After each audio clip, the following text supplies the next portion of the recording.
I used to find it annoying when people said happy Monday because it's like Monday. Nobody's happy about Monday unless you're watching us on the early edge because, we've got bets, we've got picks, and we've got Monday night football to talk about. Speaking of Monday night football, first of all, welcome to the early edge. Second of all, we've got our early edge primetime show tonight at 7:30, always the same time, always the same place for Thursday night, Sunday night, and Monday night football. It's the Jacksonville Jaguars hosting the Cincinnati Bengals.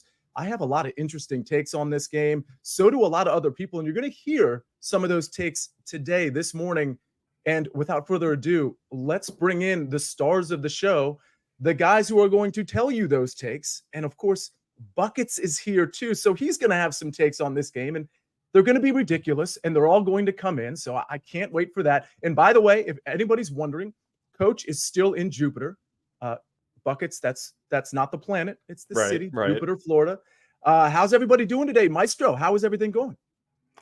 I'm good. I know you and I both had a lot of stuff writing on Ramondre Stevenson, and I had carries and other things. But, that's how it goes in the NFL. You lose guys to injury, guys miss extra points, but I'm not bitter. We move on to a great Monday night game despite the absence of Joe Burrow.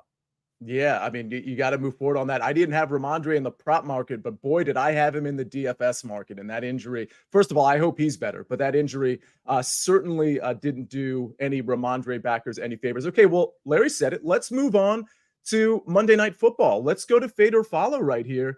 We've got the Jacksonville Jaguars, of course, hosting the Cincinnati Bengals. It's a 10-point spread. Understandable. We have Jake Browning at quarterback as opposed to, of course, Joe Burrow. It's a 40-point total. AB, I'm going to start with you. Are you fading or following the favorite here? And is there anything on the total you like? I'll go ahead and say this. I'm following the Jaguars, and 10 points is a ton. And there are ways to go about getting around that, and I'll explain here in just a bit. But let me just explain that this game for the Jaguars is incredibly important. Like, I'm not saying that it's must-win territory, but the Houston Texans keep winning in the AFC South, right? So you have a team that is kind of on Jacksonville's, tail, so to say. And Jacksonville, as we're getting down, this is the end of week 13. Hard to believe that we're already there, that now it's the final stretch. And these games are important, especially a quote-unquote game that you're supposed to win at home. Jacksonville needs to handle their business tonight. So, yeah, I'm following. And also, Jaguars props are live tonight. Like, they're good. They're going to be a lot of action and plays and whatnot from Jacksonville. I'm excited to watch this game for sure. Yeah, and we're going to hear some of those plays later in the show because I know I've got a couple plays I'm going to have on the other side, but I know Larry for this morning show, he's going to have a couple plays on that Jacksonville side, I believe. And Buckets, don't worry. I know I've kept you quiet in your new place, but I think we have something coming up after I kick it to the Maestro here. Maestro, 10-point spread. It's a lot, double digits. Jacksonville's good. I don't know if they're good enough to cover this spread, but it's Jake Browning on the other side. Where are you at on this game? Yeah, in an electric atmosphere, first primetime game there in 12 years, and they have a chance to move into the AFC number 1 seed. And if you look at their schedule, at Cleveland, who doesn't really have a quarterback, then they play the Ravens at home, but then they finish up with the Bucks, the Panthers, the Titans. So the Jaguars can put themselves in the driver's seat for the number 1 seed. So yeah, but the line has gotten out of hand. If you were on SportsLine early in the week, RJ had the Jags at 7.5. Right now, I would still lean anything 10 or less to the Jags because this Bengals offense, we know T. Higgins is back, but is it going to make a difference with the backup quarterback? But the defense made the Steelers offense look competent last week. So what are the Jags going to do to them? Yeah, it's interesting too, because, I'm not a huge, I think Jake Browning is an okay quarterback. I think he understands the system. I think he can process stuff pre-snap and know where his reads are. But with all of that said, it could have been a much worse game. I believe he was 19 for 26 for a handful of yards, but it could have been a much worse game for him last week. He had 2 balls that were tipped right into Jamar Chase's hands of all people. It could have gone sideways for him really quickly. And speaking of going sideways, Buckets, you're in a new place. So congratulations on that. And listen, I have yet to host when you've done the Buckets no-fly zone, but I got to think, like, it's not even on the sheet right now. I got to think, yep, I knew it. I knew AB had something for you in that beautiful robe. Buckets, we got Jay Browning. I know you don't do first names. That's cool. We've got T. Lawrence. Jay Browning minus 175 to throw an INT. T. Lawrence minus 120 to throw an INT. Buckets, I can't believe I'm asking you this. Where are we headed in the no-fly zone? Well, Sia, we don't do first names here, and that's just out of respect to the quarterbacks because I don't know these guys personally. Therefore, I don't know them well enough to use their full first name. Also, I don't know their first name, so that helps out as well. When I'm looking at Jay Browning and T. Lawrence, and I see you as the host, Sia, something comes to mind here. Coach is not here to rein me in. Coach is not here to stop me from doing something crazy. So I'm going to do something I've never done before. I'm not just picking one of these guys to enter the no-fly zone. I'm picking both of them. Jay Browning, T. Lawrence, I apologize in advance. You're both about to have a really, really bad Monday night football game. We're taking both of these guys to throw an INT this afternoon, Sia, tonight. Whatever time this game is, I have no idea, but both of them are entering the no-fly zone. AB, you see how cocky he's getting? Like he's hitting these at like a near 100% rate, if memory serves.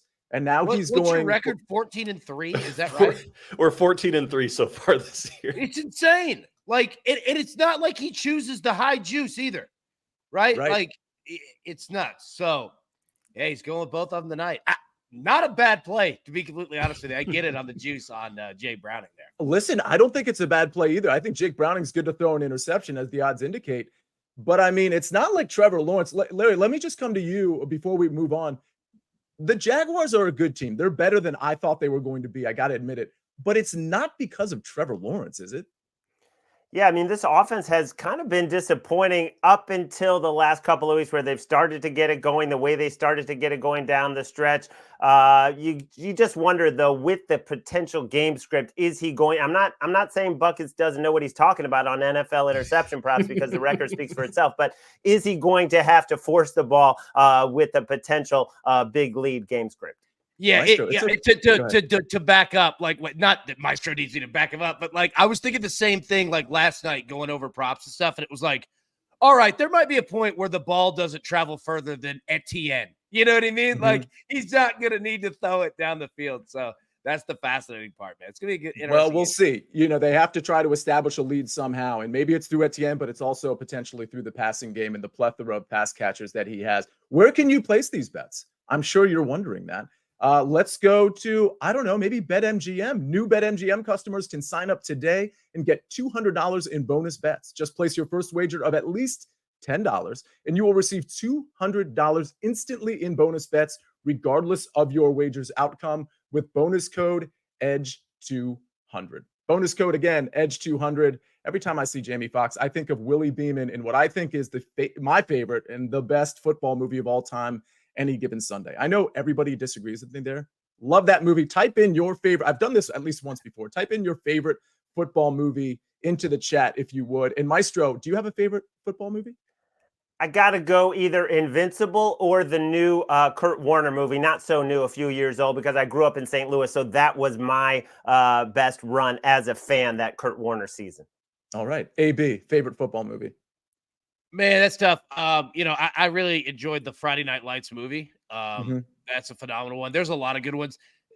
The Kurt Warner story in like real is the craziest story of all time of what Kurt Warner accomplished. Like, I haven't seen it, but I need to see it now that Maestro said it. But I mean, what Kurt Warner accomplished is crazy. Like, to be working in a grocery store and then you're like Super Bowl MVP is nuts. And you see him throwing the cereal boxes in the supermarket. I mean, it was a great movie. Nuts. It's crazy. Yeah. You know, if you dig deep, there's a lot of football stories that are really incredible. Deron Bland. Everybody after this show, go and look up where Deron Bland came from in terms of how highly high a recruit he was out of high school, because he wasn't really, where he went to college. This guy has more touchdowns at defensive back than most receivers. There's so many of these awesome NFL stories, and frankly, I wish they were kind of put at the forefront a little bit more than they are.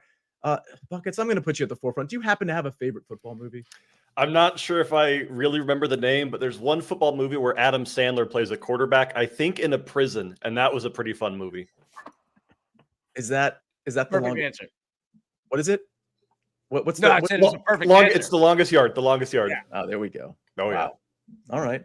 Adam Sandler in prison is Buckets' favorite football movie. All right. Well, let's move on then. I see some people putting their favorite football movie in the chat. Also hit the like button if you can, so I can show off to Coach when he comes back. Hey, I got more likes than you. Let's talk about the college football playoff before we get to our picks. I got to cover this real quick because we were doing the NFL kickoff show yesterday at noon. And in the middle of that show, we had to stop and talk about these college football playoff spreads, likelihood of who's going to win the national championship. I thought that was a really fun segment that we peppered in among those 10 games that we talked about. But we've got it right here. We've got the Sugar Bowl, Texas -4.5 versus Washington. Washington plus 155 there to win on the money line, total 64.5.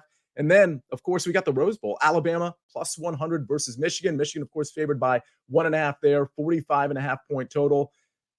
AB, I'm just going to go to you on this one. Do you have any takes on either of these spreads? Anything you're leaning toward? Nothing official necessarily. It's early. Anything you're leaning toward right now? Yeah. So, all right, let's just take it one by one. All right. So, first off, in the Sugar Bowl here, Texas and Washington.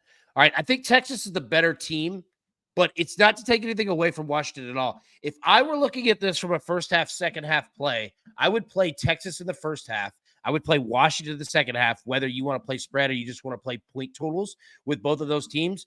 Texas will give up points in the second half, and Washington will gladly take them. But if you had to ask me, I would take Texas, and I would probably take the under.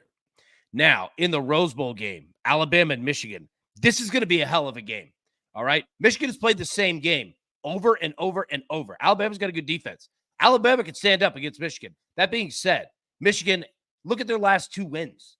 Ohio State and Iowa. Two of the best defenses in college football. That being said, Michigan's defense is also right there. I'll take Michigan with the points -1.5 because I think that they're that good, but that it's going to be a hell of a game. But Texas, Washington, I'd take Texas, and I would probably hammer. That's 64.5. That's a ton of points, man. Yeah, I hear you on that. I'm leaning towards the under in both games, frankly. I think I'm going to take Washington plus 4.5. At least that's my lean right now. I mean, listen, I was an Oregon backer just a few days ago, so it's certainly an about face. But I was impressed with what I saw from Washington. Not necessarily this entire season, but lately they've shown up, especially in that game against Oregon. Michigan, Alabama, I've been going back and forth on. I mean, yesterday I wanted to take Michigan, and this morning I wanted to take a Bama money line at plus 100. I don't know where to go on that one. I was going to say, and I didn't mean to interrupt you, but like ever since we got the college football playoff, I don't know the exact number, but I think like 81% of the games have been double-digit wins, right? Like they've mostly been blowouts. Yeah. Alabama and Michigan, like both of these games are going to be really good. I don't think that either is going to be a blowout. I'm with you.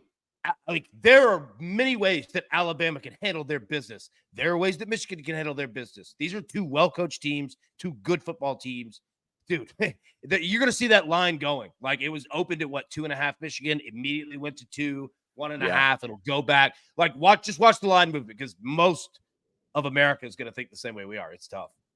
Yeah, and AB, I don't know if we have the odds to win the national championship up, but if we do, let's put them up. But I got to say, there is something a little poetic about Nick Saban pretty much being counted out even before the season started, or at least certainly during the season. And all of a sudden, not only has he crept into the top 4, but it just seems like, I don't want to say fate. It just seems like one of those seasons where we're going to be talking to ourselves afterwards saying, yeah, it was Nick Saban the whole time, and we just didn't see it. As we see here, Michigan plus 170 to win the national championship, Bama plus 190, Texas plus 310, and the Washington Huskies behind Michael Penix Jr. plus 700. If you have a play in terms of what you want to, what you think, who you think the national champion is going to be, put it in there. Washington, Michigan, Texas, or Alabama. Let us know. And by the way, where can you place these bets? Well, we know BetMGM, but where can you see our bets? You can see them, of course, at SportsLine early. We always put our picks in before this show.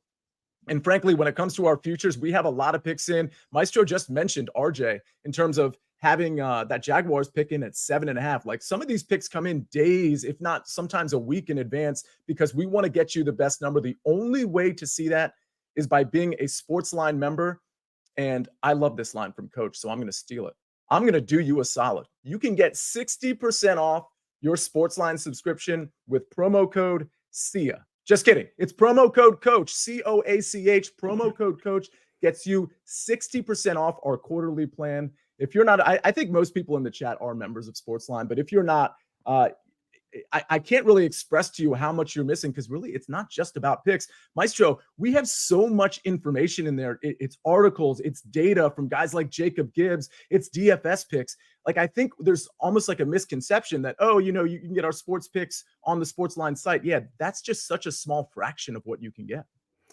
Completely. And there's so many articles, including our new NHL expert, Griffin Carroll, who's doing a touchdown parlay article every week. My officiating angles column, which went 3-0 again this past week. So we're on a nice roll with that. I think 24-15 for the season. RJ's contest bets. This is a guy who has a very good shot to cash in circa million, and on and on. There's a lot of content beyond the pick feed. That's the crazy part. They do have a shot at winning that. Like, they have an excellent shot. Also, I wanted to say really quick, if Alabama beats Michigan and Texas beats Washington, we get a rematch. That's Alabama's only loss this year is Texas. Wow. Right? In the first game of the season. Right? Like, college football playoff's going to be awesome. Maybe you just foretold what's going to happen. Sometimes it's the best story that ends up being the story. And maybe that's the play. And a common misnomer, we all think, hey, it's tough to beat a team twice. It's actually the complete opposite. Like, historically, like, the team that wins the first game wins the second one. Washington and Oregon in the Pac-12 championship. That was a rematch. Washington already beat Oregon. Oregon's only lost this year. What happens? Washington lines up, does the exact same thing. I'm not saying Texas does that to Bama, but historically, the team who wins the first one generally wins the second. Okay, we're going to get to our picks, but I got to give another shout out. This is 2 shows in a row to Jeff Stenberg, because he had like one of the funniest comments I've seen in the chat last night when we did our Sunday Night Football show. Here he says, promo code, this is obviously for a SportsLine subscription, promo code EC to almost get a subscription. That's amazing.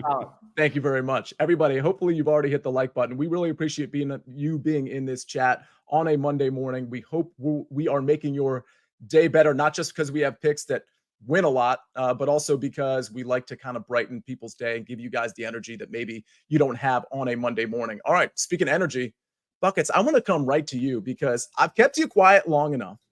It looks like you've got a couple of soccer picks, and I know half of this chat is always, if not more, is always waiting for your soccer picks. So, my friend, you have the floor. Well, Sia, bear with me here. None of my furniture arrived at the new place, so I've been sharing Freya's dog bed with her the past couple nights. I'm a little bit tense, but that doesn't mean we can't still cash some tickets here. And we're going to go ahead and start with our absolute favorite league to pronounce, Italy's Serie A, as we have a huge matchup with Torino hosting Atalanta. And to be honest, I'm going to take some juice here because it is 1,000% worth the squeeze. You can get Atalanta draw no bet at -135. Now, Atalanta is the much better team here. However, they're currently +140 on the money line because they've had a very difficult string of matches. They have not won in their last 4 games. So a lot of people think, okay, they're kind of done now. They're teetering off. That is not true. They just had to play one of the best teams in Portugal in Sporting. They had to play Scudetto winners Napoli. They had to play current leaders Inter Milan, and they had to play Udinese. So a brutal run of schedule has made them see a lot of draws here, but Torino is not a part of these good teams. I expect Atalanta to win outright. But the fact that we can get draw no bet at -135, again, a little bit of juice, is still a really, really good line for that 245 matchup. Then we're jumping down to Portugal, and because I did give a juiced play, I now have to give a plus odds play. And I'm looking at the match between Sporting and Gil Vicente at 3:15 this afternoon. Sporting, the much better team here. They'll probably win this match outright, and they might score 3 or 4 goals in the process, but that is not what I care about here. I care about the fact that Gil Vicente, even though they're 13th on the table, has the second most goals in all of Portugal. They've scored 23 goals in their 11 games, and they've scored in 8 of their last 10. Meanwhile, Sporting, a good defensive side, they're on tired legs. They had to play that difficult Europa matchup against Atalanta, and they've now conceded in 8 of their last 10 across all competitions. The fact that we can get both teams to score at +105 is frankly ridiculous. I would have played this all the way up to -130, -140. So if it does move a little bit, you still should jump on this because both teams to score and probably the over here, maybe even over 3.5, I think hit no problem. All right. And we have Bradley Jacobs in the chat saying Sporting over 2.5 ? Is that something you'd consider? That is, if I'm giving a score prediction here, I'm actually looking at a 3-1, possibly a 3-2 kind of matchup. So I do like the over 2.5, but I also like the Sporting team total over 2.5 if you want to get really risky with it. All right. And by the way, we have real quick, AB, we have over 200 likes, but I'm looking for over 300 likes. And by the way, anytime, and I know I make this reference all the time, I see the Atalanta DNB. I always think of Dave Matthews Band, even though that's DMB. So if you're in the chat and you like the Dave Matthews Band, put in your favorite Dave Matthews song into the chat. I'd appreciate Deep tracks only. AB, go. Yeah, when Bucket sent this pick in last night, I was looking at it. I was like, who the hell is Gil Vincent? Like, we've got one guy. It's just a dude. I was like, this guy's amazing. And also, Atalanta, I was going to ask if they play on a Peachtree Street, but that would be an awful, awful joke. Yeah, Maestro knows Atlanta. Yeah, it would be an awful, terrible joke. Yeah, shout out to all you Atlanta people out there who understood that joke. Probably ATLians. 6% of you, but it was worth it because that 6% is nodding their head vigorously, AB. Speaking of vigorously, it looks like at the beginning of the show, you mentioned, hey, Jacksonville props. You implied you were going to be all over those. Well, it looks like you are going to be telling the truth here because you've got a couple of picks and they appear to be on the Jacksonville side. I do, and I've got to keep myself on the four-screen. Apologies here when you are, kind of running the little software program because it gets a little hairy there. We're not going to test it at all. So first one, we're going to play Trevor Lawrence over 3.5 rush attempts at -120. Again, going off of what we were speaking with the Jaguars in this game. As Maestro mentioned, it's important for the AFC. It's important for the AFC South. You're going to see Trev, especially in a game script, if they're up on the Bengals, he'll use his legs. He'll use them safely, right? And you're not going to get a ton of rushes here out of Trev, but he'll do it a couple times. And again, we don't bank on it, but kneel downs do count as rush attempts as well. So it's insurance in your pocket for a game script that we think that probably could happen. But again, we don't count on that. Trevor Lawrence should use his legs, get you a couple rushes here. Very attainable number, -120. And then second, when Trev's not using his legs, using his arm, he's going to Christian Kirk. We're going to take him over 50.5 receiving yards. Christian Kirk is not only a high-powered guy in terms of he can take it to the house from anywhere. He's also a high-volume guy for Trevor Lawrence. If you look at the last 3 games, he's averaging 8 targets per, and he generally catches over 50% of them, right? So you've got a guy that's high volume that can take it to the house from anywhere, especially when he kind of runs that skinny post to the right side of the field. Mm-hmm. Man, dangerous, right? Now, I know that there's all guys all over the field for Jacksonville that he can hit. I'm not saying that Kirk is the only one, not by any means, but I do like Christian Kirk. Very attainable number here. A guy that's averaging around 13.5 yards per reception this season. Absolutely, man. Give me Christian Kirk over 15.5. Yeah, he seems to find that soft spot, whether it's man or, typically zone, where he's 15 yards down the field, just up the seam, and Trevor Lawrence finds him. And if you can get that one catch, that bites into that 50.5 by like almost a half, which is what you're looking for when it comes to Christian Kirk. And by the way, credit to you because you have Trevor Lawrence over 3.5 rush attempts. And you had, if memory serves, we talked about Pat Mahomes' yards yesterday, but you had his rush attempts yesterday as well. And that came in, correct? It did. It came in at 4. We got the last one on that last drive. And remember, we spoke I know what you're going to say. The first half. Go nicely ahead. On these, when you have the opposing team score at the end of the first half, right, with like 20 seconds left, and they kick off, and you don't have enough time to do anything, but you have to field the kick and go out and kneel down.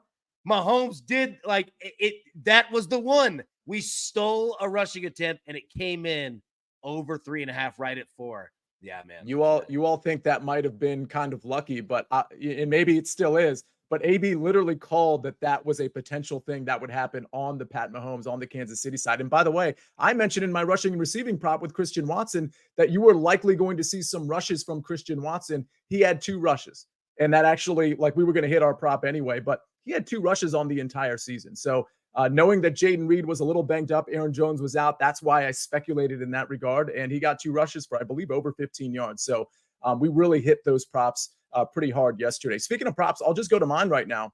I'll probably have more picks on tonight's show, but I'm going to go with Jake Browning's over. I know that's going to surprise some people, but I'm taking his over when it comes to pass completions at a plus number. Now, shop your lines. This is probably going to be at 20.5 at some places, at some books later on in the day, because the juice is heavy to the under here. But just so you know, if it is 20.5, obviously you're going to be paying some juice there, probably minus 120, maybe even minus 130. Here's the Jake Browning experience. I think it's going to simulate in parallel what we saw from Tyson Bagent early. If you recall, I had Tyson Bagent's over completions in his first full game starting. And the reason is because his average depth of target from his receivers was very low. They were allowing him to basically dink and dunk it down the field because they didn't trust him throwing it down the field. And that's what we saw from Jake Browning last week in his 19 completions, which of course didn't get there. But I think this is going to be a more negative game script more often in this game. And the long and short of it is we're not going to see a ton of air yards from Jake Browning. We're going to see him dink and dunk it to a plethora of receivers, including T. Higgins, Jamar Chase, the plethora of tight ends that they have, Joe Mixon. And I think in this game script, he's just going to matriculate the ball down the field enough to get to this completion total. Again, if you find it at 20.5, you want to take that, that's great. I'll go ahead and take the plus number at 21.5. That's my pick on this game. It was so good, it knocked Buckets out of the entire stream. I'm not sure what happened to him. But you know what's nice about that play is that if the Jaguars come out and start blowing out the Bengals, it helps you even more because the Jaguars will just drop back in the softest zone of all time and not give up deep and just give up the middle. And you'll just steal completions. That's a great play. And the truth is, speaking of Buckets, even if he's right that we're going to see an interception from Jake Browning, which I think he probably will be, that doesn't hurt our case at all. Like, you know what I'm saying? Like, this is why I don't want to personally, I don't really want to be on a side on this game. I don't want to be on the Bengals plus 10, although I probably think that's the sharper of the two plays. But Jake Browning can have a terrible game and still get to this completion total. So that's really what I'm looking for. And again, with T. Higgins back, this is a Jaguar pass defense that isn't very good. Now, when Jake Browning is your quarterback, can he expose this defense? I don't really think he has to. I just think he has to get enough passes out, enough pass attempts. And I think he'll be relatively efficient because of his lack of air yards. And that's why I'm taking the pass completions as opposed to the pass attempts. Maestro, you've got the last spot. You've got a couple of props in this game too. One on the Bengals side, one on the Jacksonville Jaguars side. What say you? All right. Well, the Jaguars are number one in early downs against the run. It is very hard to run against them. Running backs are averaging 3.6 yards a carry. And now you get Joe Mixon, who is famously inefficient, 3.9 yards per carry this season, but now without a quarterback to threaten people. Last week, 8 carries for 16 yards. Yes, they're going to try. They want to take some pressure off of Jake Browning, but I don't think he gets to 50 rushing yards. This is down now to 46.5 on MGM. I would still play it under, but I posted it several days ago, if I recall, at 49.5. I'll still play it under 46.5. Under on the other side, Evan Ingram. You know, he is known right now for having the most targets in the league without a touchdown. A lot of people are saying he is going to score tonight. I don't think that's a bad bet at all. I posted him over 41.5 receiving. I'm seeing 44.5 on BetMGM. I would still go over because tight ends against this Bengals team, they just go off. I mean, 4 of the last 5 have had monster games, and the one that didn't was Mark Andrews when he got hurt. But you had Kittle for 149, you had Freiermuth for 120. When they got rid of, or they let those safeties go, they have 2 young safeties who basically allow you to catch the ball, and then they try to make the tackle. They're not playing tight coverage on tight ends. So this, to me, is another blow-up game for Evan Ingram. 7 targets or more in 9 of the last 10 games, and this is just a dream matchup for him.